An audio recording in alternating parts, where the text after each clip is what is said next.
It's actually Cybersecurity Week, and the person in our department, well, in our establishment, Rema Media, who sort of takes care of all that and tries to keep all of us in line, is Skip Parker. Good morning, my friend. Good morning. What a task you have. Oh, you guys aren't too bad. We're not? No, not too bad at all. Okay. Occasionally you keep me on my toes, but generally you're pretty good. Okay, that's good to know. Yeah.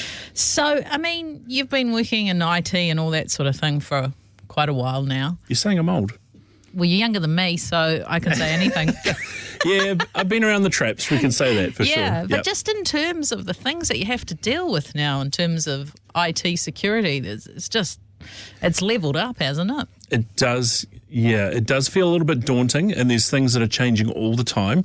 One of the things we're noticing is just the cleverness of the tricks that people play to try and trap people into handing over their personal data or credit card information. So like your full-time job is being in charge of IT. My full-time job is being a broadcaster.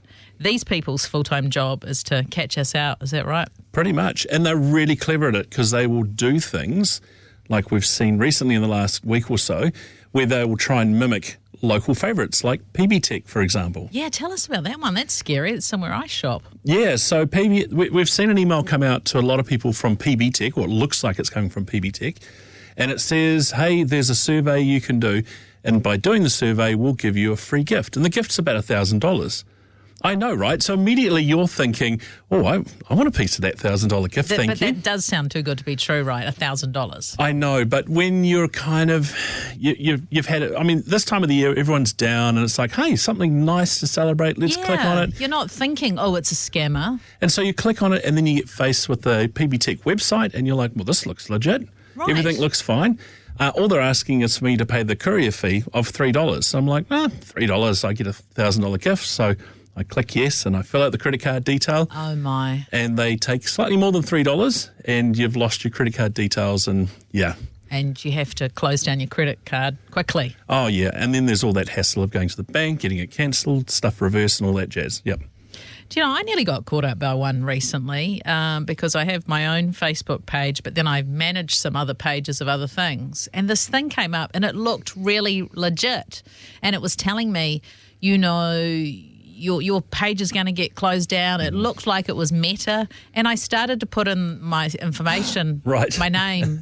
And then I went, hang on, this doesn't feel right. Back up the truck.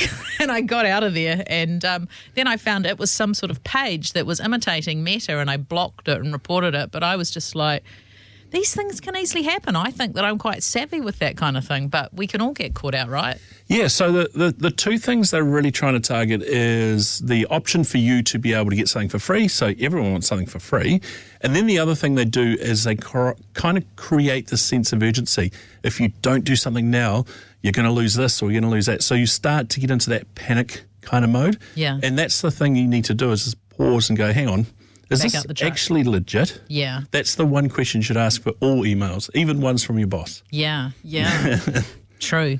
But it does make you really, it makes me very wary about even purchasing things online now, though, right? If it's a site that I haven't used before, that's why it's got to have that sort of padlock thing, right? Is it on that? Is that a good way to judge that this website's a good place for me to purchase something? Yeah. I only buy things in New Zealand. Yeah, and that's the big challenge, right? It's all about trust. Do I trust the thing I'm about to send a lot of money into? I think, that's a really tricky one. I think if it's a name brand that you recognise and it looks like it's a legitimate site and you're doing the right thing, then sure, that's okay. If in doubt, just ring the company that you're talking to. Like, I'm going to order something from Noel Lemmings, for example. Ring Noel Lemmings, say, look, I'm about to order this thing on the site. I'm just not sure if I'm on the right site. It feels like it's not quite right. And they'll help you just understand if you're in the right place or not. Yeah. So what's the sort of the focus this week with Cybersecurity Week? Oh, it's all about passwords. Oh, yes. You're often sending us emails about those. I'm kind of reading them as I quickly scroll through. I'm pleased. You know, it's good to know that my day job isn't being wasted. No, it's all about passwords and it's all about protecting your online identity. So 2 quick takeaways.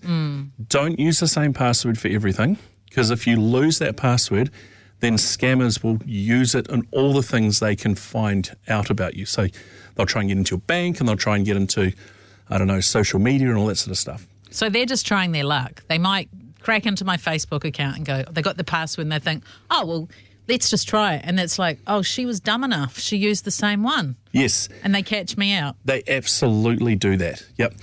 The second one is use two-factor authentication. So if you do lose your password, they've still got this extra sort of authentication process you've got to go through. So with your social media, and especially with your bank, just talk to them about enabling two-factor authentication. It's going to save you a world of pain. Yeah. I mean, we have that here, right? When I'm at home in the morning and I'm prepping, and then it goes, two-factor authentication, and I have to run around and find my phone. I'm like, skip. But then I put the number in, and it's all good, and I haven't made anything. I haven't compromised the security of the company. You're perfect. A+. Oh, thank you. I've received that.